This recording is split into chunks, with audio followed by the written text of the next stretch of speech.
tignan ninyo sa sa survey. Ako, diretsahan lang tayo dito. Sinong kailangan ni BP Sara? Sino ang inihingi? Ano ang inihiling ni BP Sara sa kasulukuyang ito? Sino ang inihiling ni BP Sara? Si Camille Villar, Amy Marcos. Bigay natin sa kanya. Huwag na kayong magtigas-tigasan dyan. Gusto nyo makarating na Malacanang si BP Sara? Bigay nyo kung anong gusto niya. Alam niya ang ginagawa niya. Huwag tayong masyadong magtatali-talinuan. Huwag tayong masyadong magtitigas-tigasan. Huwag tayong masyadong magtatapang-tapangan mga kareaksyon. Realistic lang tayo dito. Ay, sinasabi ko sa inyo. Kung 1,000 nyong ayaw si Amy Marcos, 1,000,000 kung ayaw si Amy Marcos. Pero wala akong magagawa. Anong sabi ng leader ko? Kailangan ko si Amy Marcos. Reaction TVPH, kailangan ko si Amy Marcos. Ikampanya mo siya. Reaction TVPH, kailangan ko si Camille Villar. Ikampanya mo siya. Wala akong magagawa. Alangan naman susuway ako. Di ibig sabihin, hindi ko sinusuportahan si BP Sara. Ibig sabihin, hindi ako puro. Ibig sabihin, may pag-aalinlangan ako kay BP Sara. May pag-aalinlangan ako sa kanyang kapasidad, may pag-aalinlangan ako sa kanyang talino, at may pag-aalinlangan ako sa kanyang desisyon. Period. So ano ngayon? Boboto mo si Amy o hindi? Iboboto mo si Camille o hindi? Ibig sabihin, hindi ka naniniwala kay BP Sara. Ito ang ini-interview ako no, sa kriminalidad. Etong Anson K. Di ba? Na ayan na naman. Kengkoy na naman ang investigasyon. Palagay ko, ipabonjing-bonjing na naman ang investigasyon dito. Inaanunsyo na agad. Wala pa nga klaro eh. Wala pa nga naaaresto. Parang Tebes all over na naman ito eh. Hindi ganyan ang investigasyon. Sinasabi nila yung iba daw, privilege. Ba't yung Pogo, inilik nyo, yung iba privilege? Hindi ko maintindihan talaga itong Department of Justice. Kengkoy. Baka naman sir yung spokesperson lang Ewan, yan. si Secretary de Mulya mismo nag-a-announce eh. Basahin nyo yun. Talaga? Parang hindi nila alam ang ginagawa nila. Para Oh my silang God. asong parang pusa hinahabol yung sarili niyang buntot. Ipaglalaban tayo ni Amy Marcos. Itim ngayon ang kulay ng bansa. Sa gutom at krimen, nagluluksa. Gutom na ang sikmura, gutom pa sa hustisya. Hinigipit ang hindi kaalyansa. Marami ang nagsasalita. Pero sino lang ba ang may ginawa? Sino ang may ginagawa? Itim ang kulay ng pakikiramay. Itim ang kulay ng pakikiisa. Itim, laban ng tama. Itama ang mali. Iboto si Senator Amy. Iban number 39 sa balota, Senator Amy Marcos. Naku po.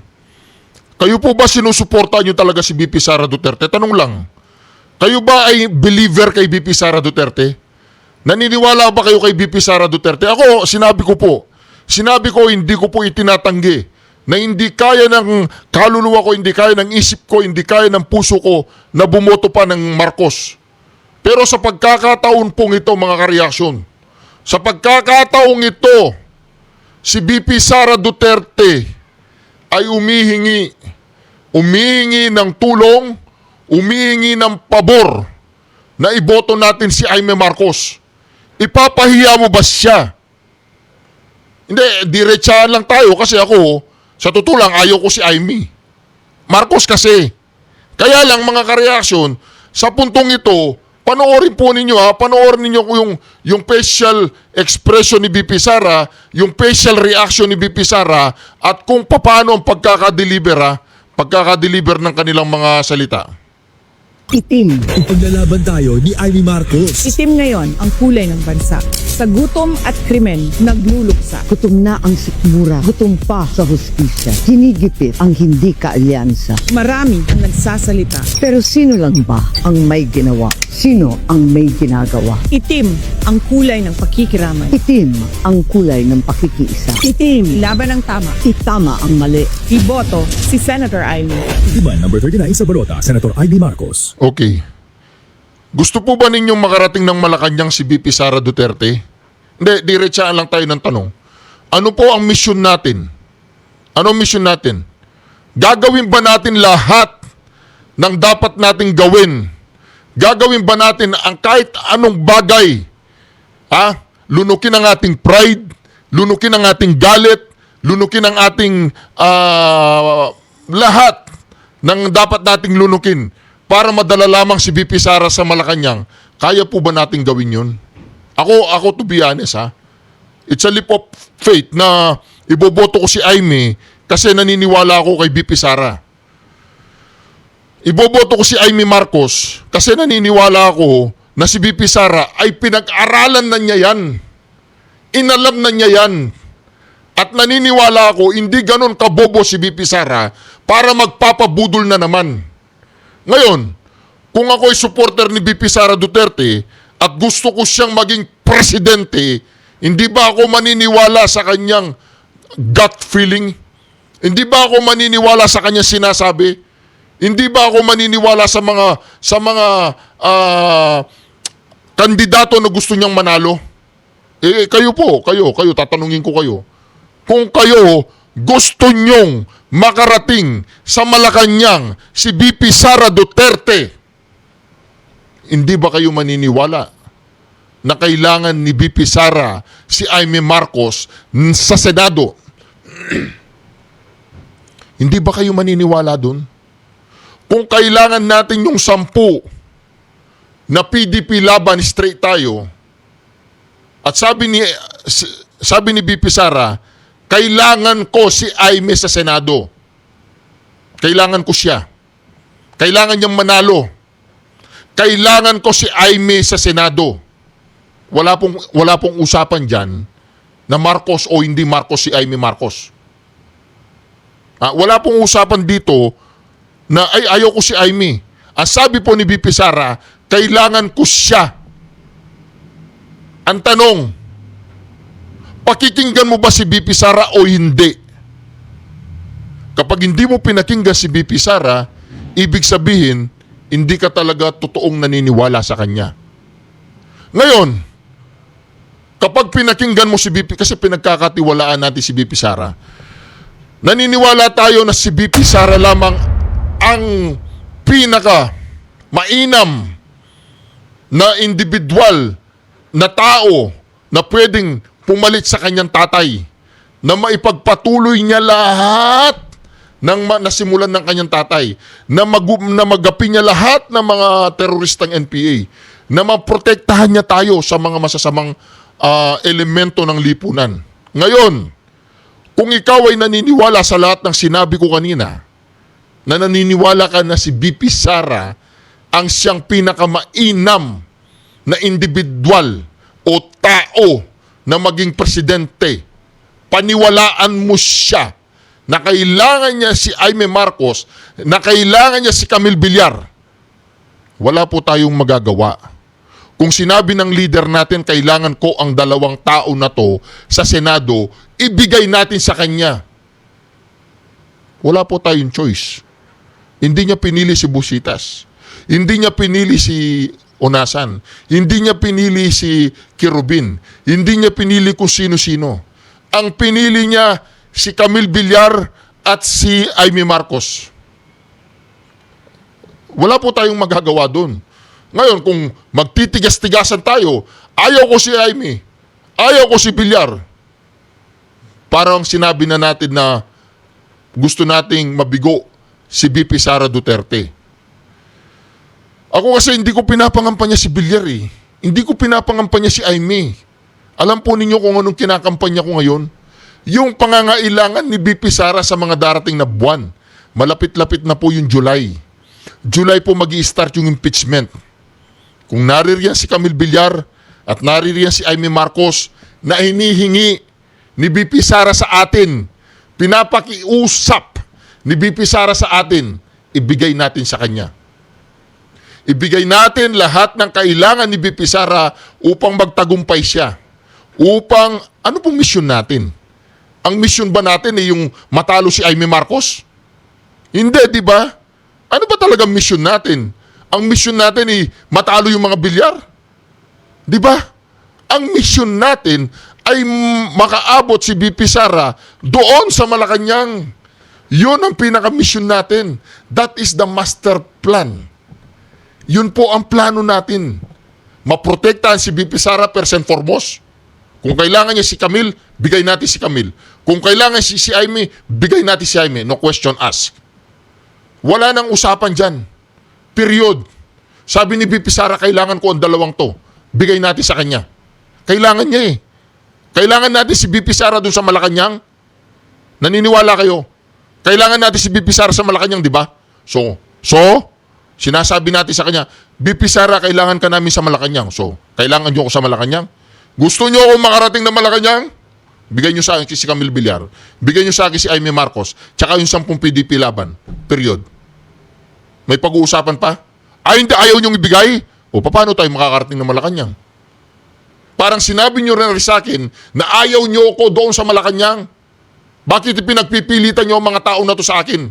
Kailangan ko si Aimee. Kailangan ko si Camille. Period. Meron pa bang usapan mga ka-reaction? Naniniwala kayo kay VP Sara na hindi na siya kailanman magpapabudol? Pag sinabi niyang never again, pinag-aralan na niya yan. Hindi bobo yan. Maniwala kayo sa akin. Nag-improve na yan. Nag-mature na yan. In the national stage, nag-mature na yan, mga ka-reaction. Kasi iniisip natin lagi, Marcos na naman yan. Kailangan matalo ang Marcos. Hindi. Hindi yun ang mission natin. Liliwanagin ko uli sa inyo. Hindi ang mission natin upang matalo ang mga Marcoses. Ang mission natin ngayon upang may dala si Sara Duterte doon sa Malacanang. Naku po. Huwag po kayong maniwala sa mga nagtatali-talinuhan dyan. Ako kasi, sinabi ko na sa sarili ko, ayaw ko si Aimee. Sabi ni VP Sara, gusto ko si Aimee Reaction TV. Ma'am, ayaw ko eh. Gusto ko. Gusto mo ako? Gusto mo ako makarating na Malacanang? Bigay mo sa akin si Aimee Marcos. Gusto mo ako makarating na Malacanang? Bigay mo sa akin si Camille Villar. Realistic. Pwede po silang manalo. Realistic lang tayo dito. Kirubin, okay. Busita, fine. Hunasan, fine. Meron ba silang chance manalo yung tatlong yun? Tingnan ninyo sa survey. Ako diretsahan lang tayo dito. Sinong kailangan ni VP Sara? Sino ang inihingi? Ano ang inihiling ni VP Sara sa kasalukuyan ito? Sino ang inihiling ni VP Sara? Si Camille Villar, Aimee Marcos, bigay natin sa kanya. Huwag na kayong magtigas-tigasan dyan. Gusto nyo makarating na Malacanang si VP Sara? Bigay nyo kung anong gusto niya. Alam niya ang ginagawa niya. Huwag tayong masyadong magtatali-talinuhan. Huwag tayong masyadong magtitigas-tigasan. Huwag tayong masyadong magtatapang-tapangan mga ka-reaction. Realistic lang tayo dito. Ay, sinasabi ko sa inyo. Kung 1,000 nyong ayaw si Aimee Marcos, 1 milyon kung ayaw si Aimee Marcos. Pero wala akong magagawa. Anong sabi ng leader ko? Kailangan ko si Aimee Marcos. Reaction TVPH, kailangan ko si Aimee Marcos. Ikampanya mo siya. Reaction TVPH, kailangan ko si Camille Villar. Ikampanya mo siya. Wala akong magagawa. Alangan naman susuway ako. Di ibig sabihin, hindi ko sinusuportahan si VP Sara. Ibig sabihin, hindi ako puro.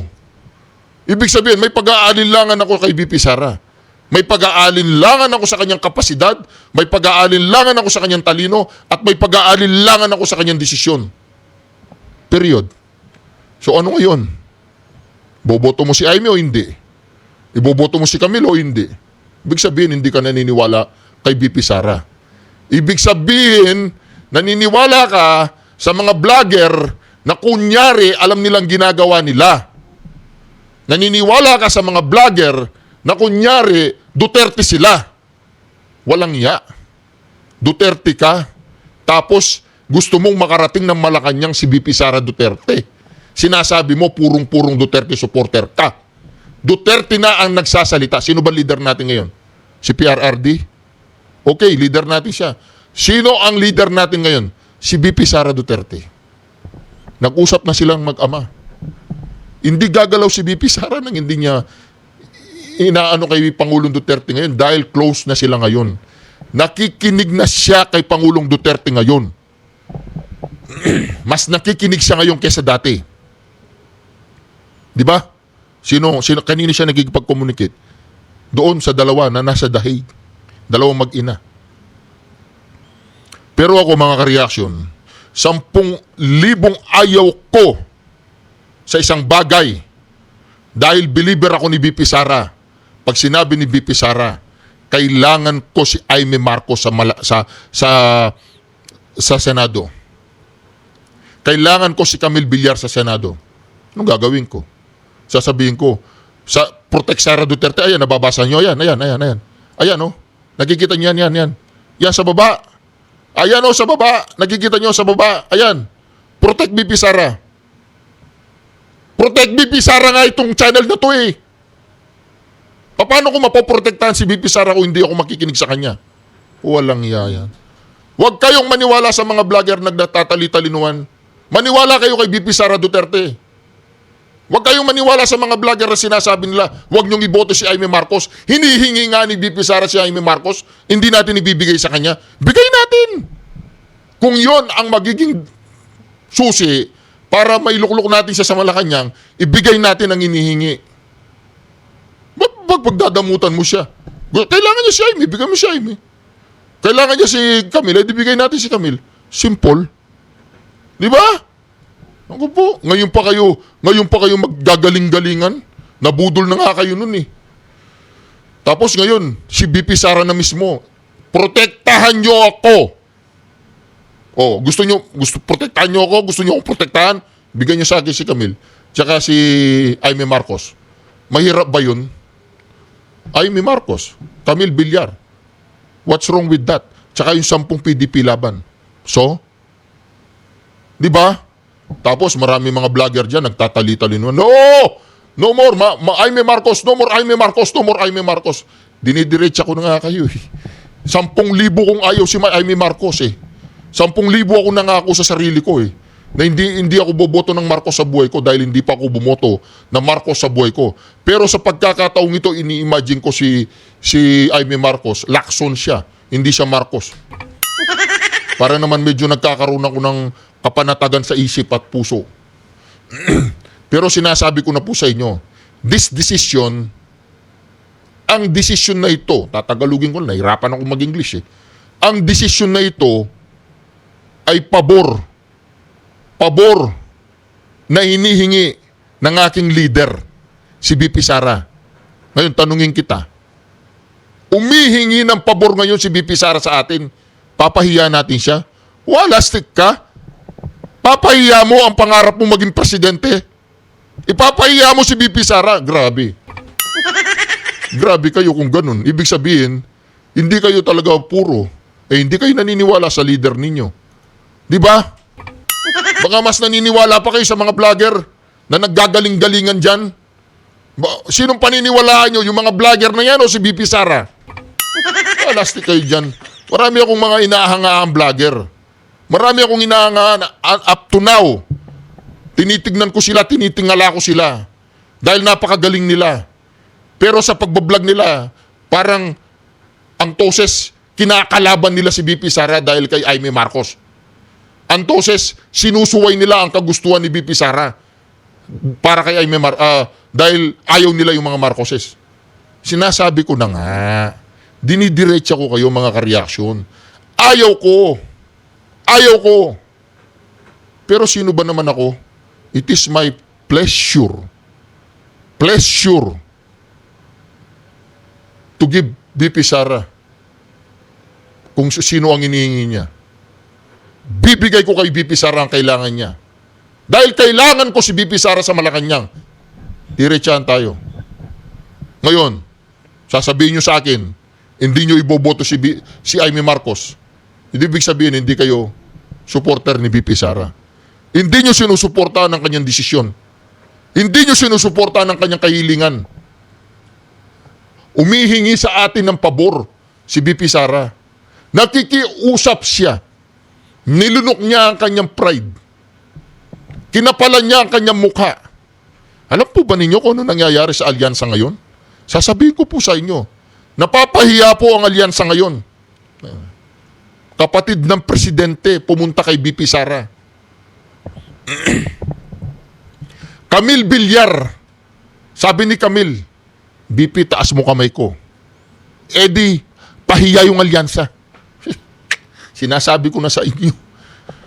Mantakin mo yan, kung ikaw si Bongbong Marcos, para mo nang kinakampanya yung mga kaalyado ni VP Sara. Naiintindihan po ba ninyo yun? Every time na nandyan si Camille Villar sa alyansa, sa rally ng alyansa, hindi ba nasasampal sa mukha si Bongbong Marcos? Hindi ba nasasampal sa mukha si Bongbong? Kaya sabi ko ayaw kong kumalas si Villar sa alyansa. Gusto ko dyan lang siya sa alyansa. Ayaw ko siyang umalis sa alyansa. Bakit? Kada araw na rally ng alyansa, mga ka-reaction, parang sinasampal sa pagmumukha si Bongbong Marcos. Bakit? Ayan si Camille Villar. Bata ni Sara Duterte yan. Ayan walastik ka, kinakampanya mo, bata ni Sara Duterte. Camille, diyan ka lang. Di ba mga ka-reaction? Kaya paandarin ninyo ang utak ninyo. Huwag kayong maggaling-galingan dyan. Mabudol. Paano mabubudol yan? Kailangan nga ni VP Sara si Amy Marcos Inihingi nga niya sa atin Antitigas pa ng mga pagmumukha natin. Tapos sasabihin natin, gusto ko makarating si Sara Duterte sa Malacanang. Gusto ko maging presidente si Sara Duterte sa Malacanang. Walastik kayo. Hindi naman kayo nakikinig kay Sara Duterte. Ako, feeling ko lang to Babawi si Amy Marcos kay Sara Duterte. Lahat ng katarantaduang ginawa ng kapatid niya, lahat ng katarantaduang ginawa ng mga kamag-anak niya sa mga Duterte, feeling ko lang babawi si Amy. Kasi ngayon lang nakikita ko pumapalag si Amy. Hindi po pagpapanggap yun ginagawa ni Amy sa Senado. Deep inside, nararamdaman ko seryoso si Amy Marcos. Susunugin niya yung kapatid niya. Ewan ko kung kapatid talaga niya, half brother lang niya. Hindi, ewan ko, tanong lang yun Di ba mga ka-reaction? Kaya ako, feeling ko babawi si Amy Marcos kay Sara. It's a done deal. Babawi talaga siya. Marami silang gagawin sa after 2025 election, 2026, pag nanalo si Amy Marcos, babawi yan si Amy kay Sara. Kaya ako, personally, iboto po ninyo si Amy Marcos, tsaka si Camille Villar. Si Camille Villar, ayaw ko siyang umalis sa alyansa. Gusto ko manatili si Camille Villar dyan sa alyansa. Kaya araw-araw na nangakampanya, pag sinasabi ni Bongbong Marcos si Camille Villar, lagi siyang nasasampal sa pagmumuka. Dahil bataan niya ni Sara Duterte. O subukan mo, papiliin mo si Camille Villar, Sara or Bongbong Marcos. Pipiliin niya si Sara. Kaya lang, siyempre, importante po kasi yung mayroong kang palabra de honor. Di ba? Hindi po umalis si Camille Villar sa alyansa. May palabra de honor. Meron silang napag-usapan. Pero kung gigipitin mo si Camille, walang ya. Iiwanan ka niyan. Villar yan Iiwanan ka niyan. Kaya mga kareaksyon, ito po, pakinggan po natin dito si Atty. Topacio. Napakalupit po na sinabi dito na Atty. Topacio. Alam po ba ninyo kung ano sinabi ni Atty. Topacio? Alam po ba ninyo kung ano sinabi niya? Ang pinakamalupit at pinaka-epektibong campaign manager ng PDP laban ay si Bongbong Marcos. Kada bumanat si Bongbong Marcos, umaangat sa ratings yung mga PDP laban. Ito po, pakinggan po natin. Hindi po yan. Thank you so much. Kasi tingin ko ang pinaka number 1 na campaign manager, effective ang campaign manager ng PDP laban ng oposisyon. Aha. Alam mo kung sino? Sino po? Walang iba kundi ang Pangulo natin, si Pangulong Marcos. Siya na ang campaign manager natin. Kasi dahil sa mga ginagawa niya, tumataas ang rating ng oposisyon. Kasi dumali na naman tong DOJ natin kaya walang nasosolve na krimen ito Wala pang nangyayari, ilang araw pa lang, bumanat na agad na konektado daw sa Pogo. Nilagyan niya kagad. Nilagyan agad ng Tagline. conclusion, pero in the same breath, sinasabi, we are looking at all angles. Tinitignan nyo pala lahat ng angles Ano ba yung ibang angles? Ba't Pogo lang ang lumabas? Parang sinisisi nyo pa yung biktima Mali. Kaya na-offend yung pamilya ng biktima. Namatay na nga. kung ano-ano pa sinasabi nyo. O gusto po ninyong marinig, mantakin mo yan, nakidnap na, namatay na, pinagbintangan pa nilang Pogo personality yung namatay at nakidnap. Pogo daw ang dahilan nito. Disputing po yung sinabi po ng PNP na meron daw koneksyon, no? Yung yumaong po na si Ginoong Anson Ke sa Pogo. Kayo na lang po ang magkwento po ano po yung pagkakilala nyo po kay Ginoong Anson and why you're disputing po the of PNP, their initial findings. Siguro ikaruhin natin, no? Yung sinasabing connection to Pogo, probably they are referring to yung perpetrators, no? Yung criminal syndicates na gumawa noon Okay. na related sila sa Pogo kasi nga yung mga mode of payment lahat dinaan sa mga Pogo junkets dati, no? Kaya maling-mali kasi na sabihin nila na itong victim ay connected to Pogos. Parang you are victimizing the family all over again. Nangyari din yan doon sa Andy kidnapping, yung 14-year-old boy. Yes. Wala pa kayo investigation, sinabi ninyo agad na related sa Pogo, no? Kaya yun yung galit ng family dito sa police, no? They are cooperating. Despite that, you release unverified news that further complicates investigation and also showed siyempre the public that you don't really know what you're talking about. Yes. Oo. So, ma'am, ang panawagan nyo nga is that the president should actually order a thorough scrutiny, no? Usisaing mabuti, imbestigahan mabuti ang ating kapulisan. Makaraan po itong 3 kidnapping magkakasunod po, no? Na kidnapping po ng ethnic Chinese, yung mga tinatawag po nating Chinese-Filipino dito po sa ating bayan. In just over 5 weeks. Bakit ito po ang panawagan ninyo, ma'am? Lalo pa ito nakababahala dahil kay si Ginoong Anson Ke, di umano daw ay nagbayad ng ransom, and in spite of the fact na nagbayad siya ng ransom, ay pinatay pa rin.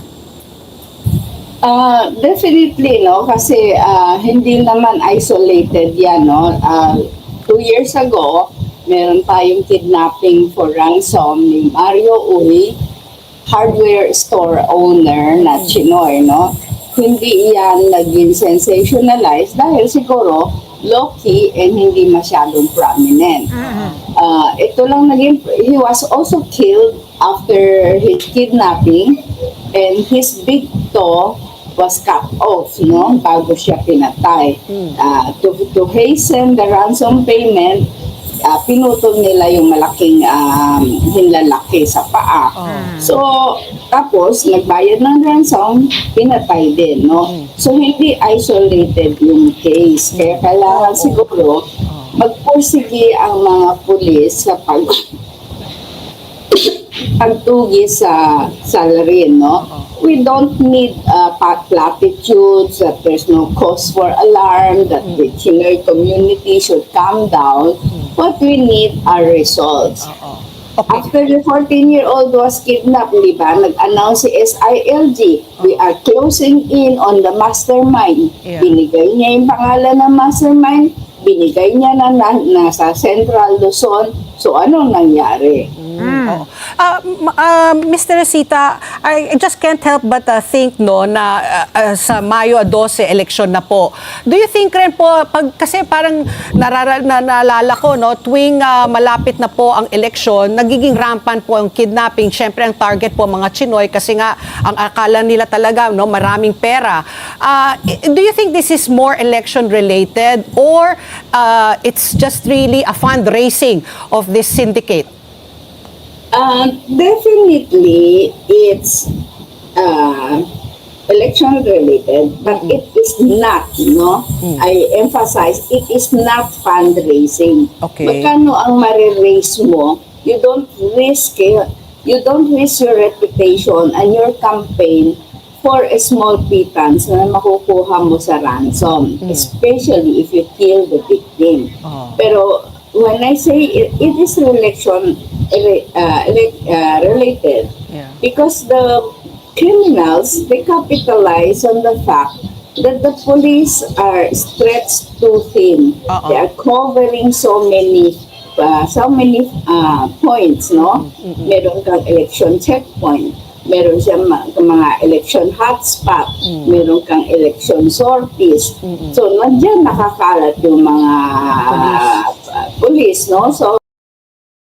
So yun po mga ka-reaction ha.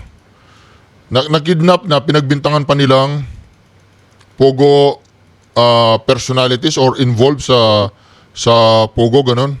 Kaya ito po, pakinggan po natin si Atty. Topacio. Yan. At alam mo, kaya lang ang problema, ayoko nang nag-aalis ng bansa eh. Oh. Pinababayaan mo yung bansa, Juvie eh. Ito mo, nung unang umalis ako, pumunta akong Tokyo. Apo. Oh, nakidnap si PRRD. Akala ko nga kasama ka nun eh. Nakidnap. Bumalik ako. Opo. Umalis ako, nakidnap naman si Anson Ke.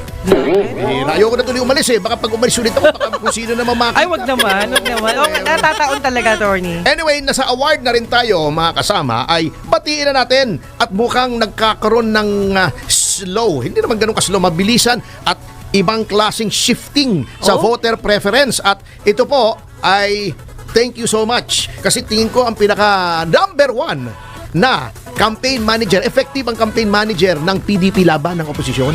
Aha. Alam mo kung sino? Sino po? Walang iba kundi ang Pangulo natin, si Pangulong Marcos. Siya na ang campaign manager natin. Kasi dahil sa mga ginagawa niya, tumataas ang rating ng Oh, di ba? Kasi nagbibuisit sa pamahalaan eh. Nung kaslo mabilisan at ibang klaseng shifting sa voter preference at ito po ay thank you so much kasi tingin ko ang pinaka number 1 na campaign manager, effective ang campaign manager ng PDP laban ng oposisyon. Aha. Alam mo kung sino? Sino po? Walang iba kundi ang Pangulo natin, si Pangulong Marcos. Siya na ang campaign manager natin. Kasi dahil sa mga ginagawa niya, tumataas ang rating ng oposisyon.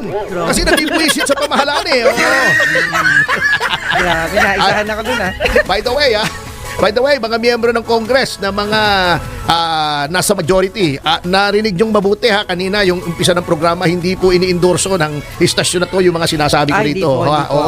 Easy lang kayo, wag yung ESMN na ito. Kung gusto nyo, kung kesa ganon, kausapin niyo lang management, ako na lang patalisikin nyo rito. Anyway. Meron bang ganun? Wala naman By the way, belated happy birthday kay Boss Edgard. Hindi ako nakapunta kasi akala ko by 9 makakauwi na ako. Hindi pala't medyo pinakiusapan tayo ng kaibigan natin na wag munang umuwi. Syempre may karamdaman, pinagbigyan naman natin. So sorry boss ha, hindi ako nakakanta sa birthday mo. Ay, kumanta naman ako dito. Ganun ba? Kinantahan ko siya. Happy birthday. Ito na.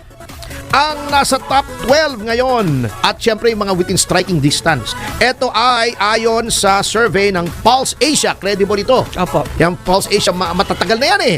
Accurate sila, di ba? Lagi nilang nape-predict kung sino mananalong presidente, vice-presidente. Dekada na yan. Pulse Asia sa social weather station. Then may mga bago na reliable din. Yung Publicus ni Manutikia, very credible din yan. Magaling din yun. Very credible din. At yung isa pa yung Okta, medyo okay na ngayon.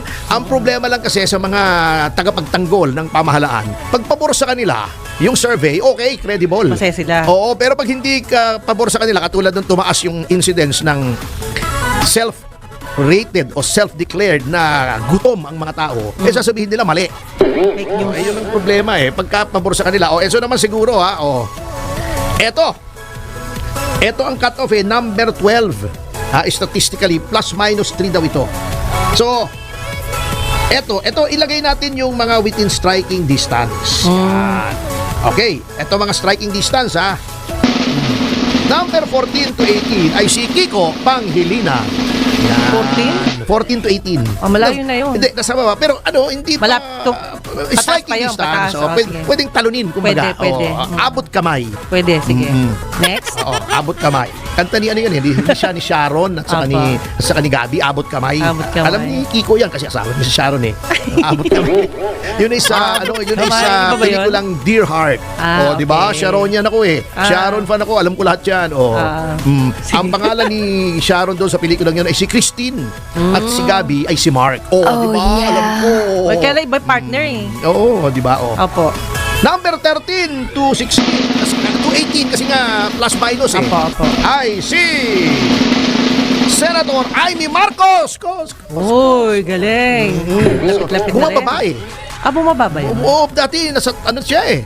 Mataas ang ranking nga. Nadadamay sa pangalang Marcos. dahil sa Nilulungkot apelyido ako niya. kasi tingin ko sincere naman Opo. si Senator Marcos sa Opo. kanyang pagkontra sa mga policies o mga sinasagawa ng pamahalaan ng kanyang kapatid. Kaso mo, maraming hindi naniniwala. Kaya nga, nalungkot ako nung sinabi ni Hanilet Duterte na ek-ek lang daw.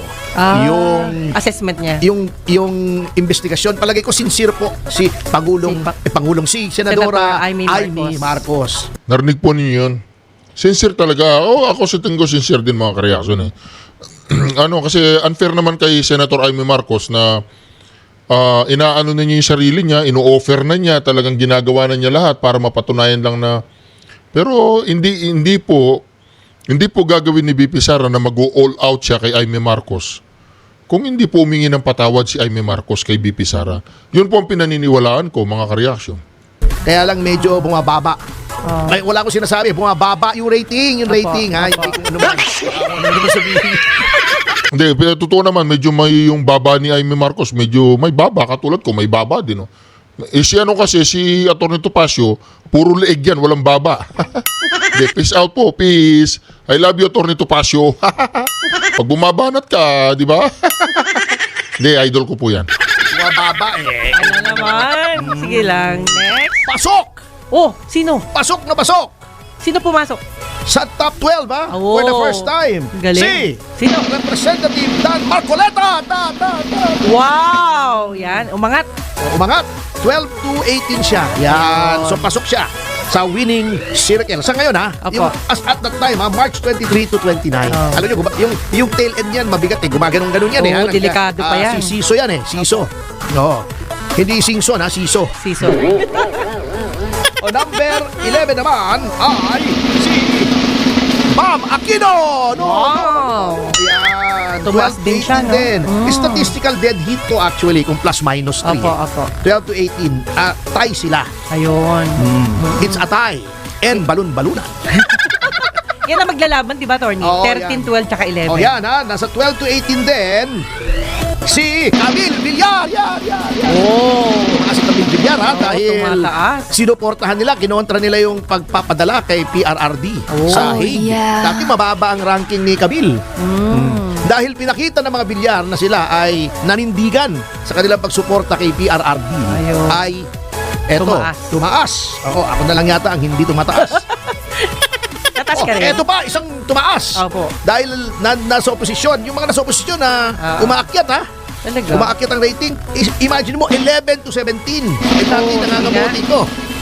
Walang iba, kundi ang first love ni Chrissy. Init Salvador. Si Ipe. Ipe.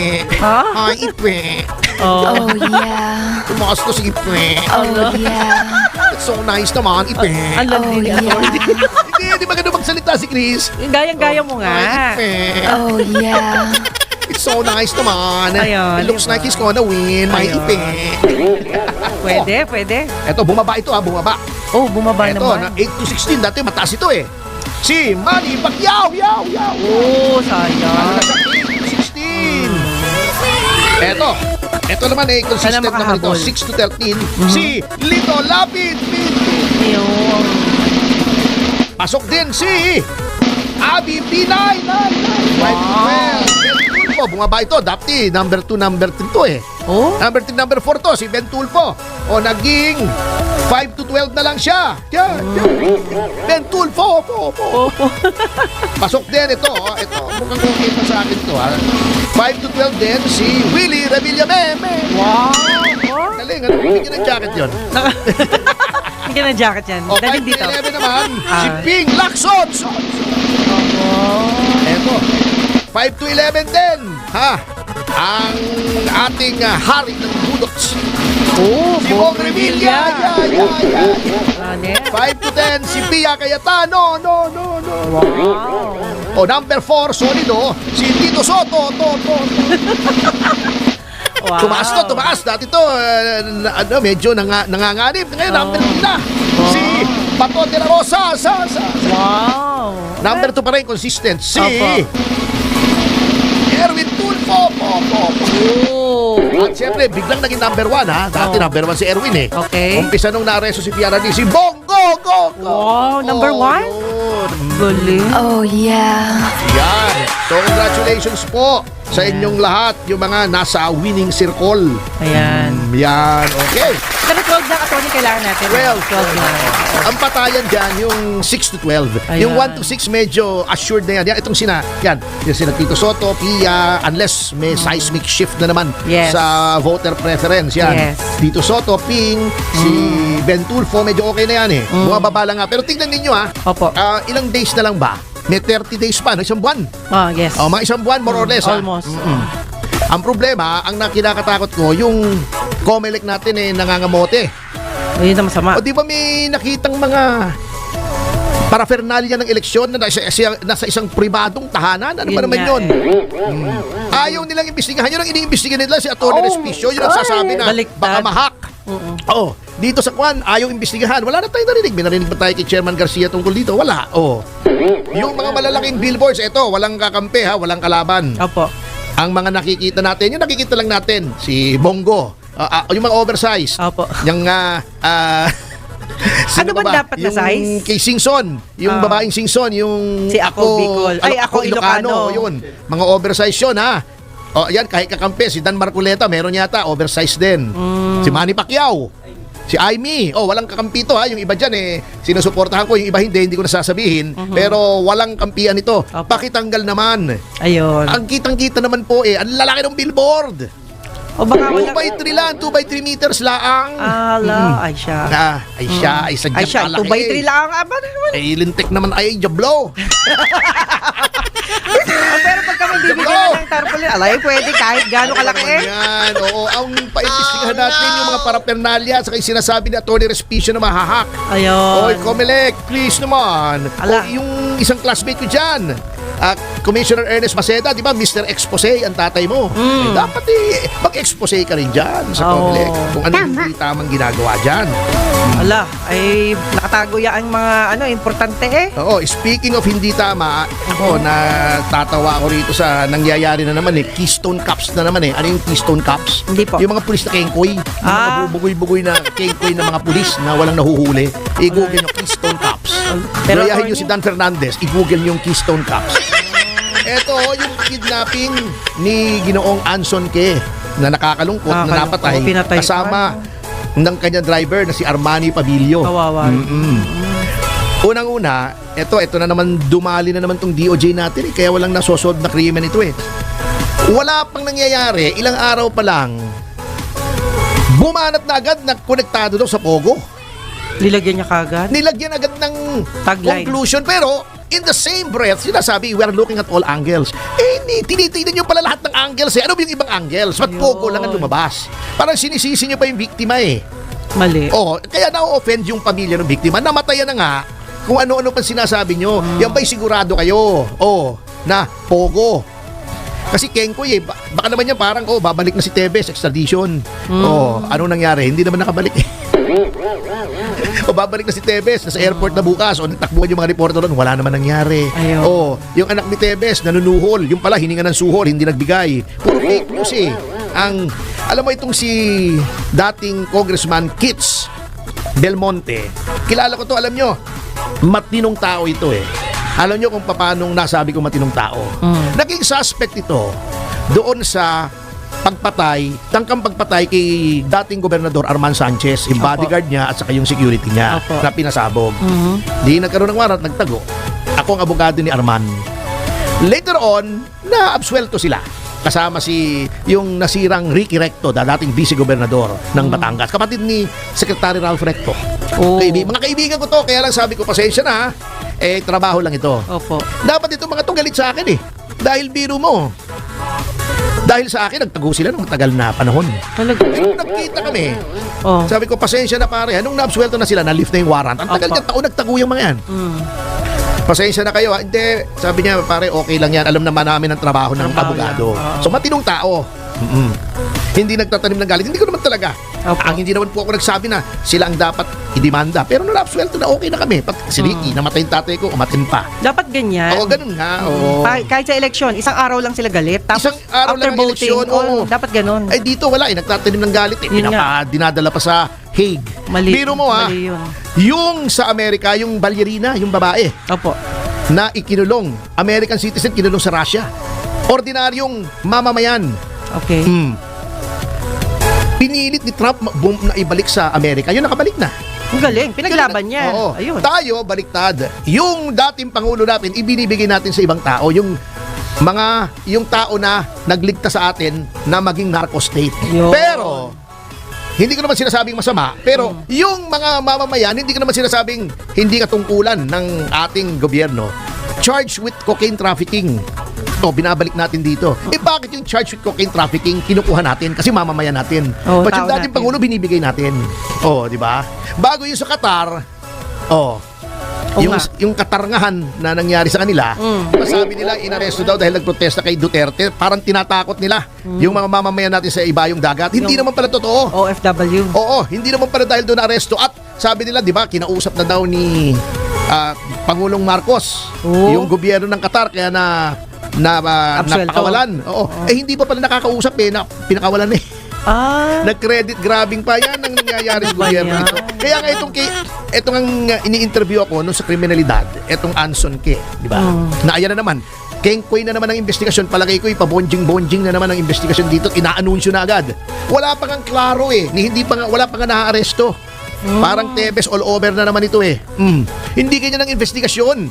Sinasabi nila yung iba daw, privilege. Ba't yung Pogo, nilik nyo, yung iba privilege? Hindi ko maintindihan talaga itong Department of Justice. Kengkoy. Baka naman sir yung spokesperson lang Ewan, yan. si Secretary de Mulya mismo nag-a-announce Ala, Basahin nyo yun. talaga? Parang hindi nila alam ang ginagawa nila. Para Oh my silang God. asong parang pusa hinahabol yung sarili niyang buntot. Paikot-ikot. Kita nyo sabi ko nga sa kanila, bagamat natuto ako na nagsalita na yung Chinese community, Opo. nalulungkot din ako na kinailangan pa na isang miyembro nila ang Mawala. maging biktima ng karumal-dumal na krimen para sila magsalita. Oh my Kasi wala naman nagsasalita ng ordinaryong tao. Ang nire-rape, pinapatay, kinikidnap ng mga adik dahil lumaganap na naman ang drug addiction. Opo. Dahil nga wala lelembot-lembot ang gobyerno Parang natin. wala na tayong tagapagtanggol.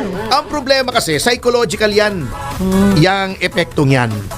Kasi, pag nakikita ang gobyerno ay mahina, ang gobyerno ay hindi sumusunod sa batas, na sila mismo ay lumalabag sa batas, psychologically, subliminally, nagtitrickle down yan sa mga kriminal. Oh my Ito God. po, yung mga pulis takot sa atin, gina-justify pa nga, di ba sinasabi, hindi lahat ng gumagamit ng drugs ay addict. Pinagtanggol pa. Oo, di ba? Yung iba naghahanap buhay lang. Yung pala o di gagamit my na kami God. ng drugs. Naghahanap buhay lang pala kami. Hindi ba nila alam kaya nga drugs yan? Kaya nga malaki ang kinikita dyan. Addictive yan, mga pogi. Oo. Nagkakaroon ng either physical or psychological dependence Opo. ang mga tao sa drugs. Kaya nga, addict nakaka-addict. Hindi ikaw ang addict. Yung mismong drugs, yun ang magpapa-addict sa'yo kasi hahanapin ang katawan mo. Ganon talaga ang timpla ng drugs. Kaya nga drugs Para ikaw ay ma-addict, umuulit-ulit ka, kumita ng malaki yung mga pusher. Oh my Ako God. sasabihin mo, hindi lahat ng gumagamit ng drugs ay hindi addict. Ma-addict yun. Gumamit yun isang beses, 2 beses. Sasabihin mo, okay lang, nagtatrabaho ka naman. After 1 week, 2 weeks, addict na yan.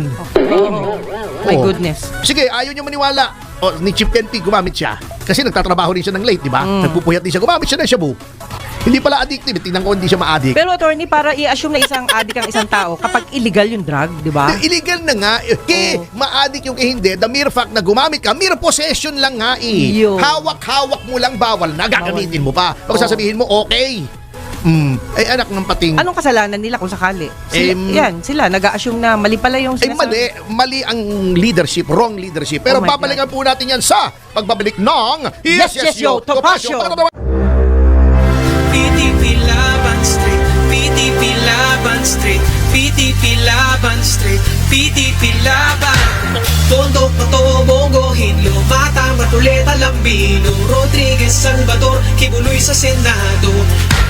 Tondo, Pato, Bongo, Hinlo, Mata, Matuleta, Lambino, Rodriguez, Salvador, Kibuloy sa Senado. Duterte straight, PDP laban straight, PDP laban straight, PDP laban straight, PDP laban, PDP laban straight, PDP laban straight, PDP laban straight, PDP laban.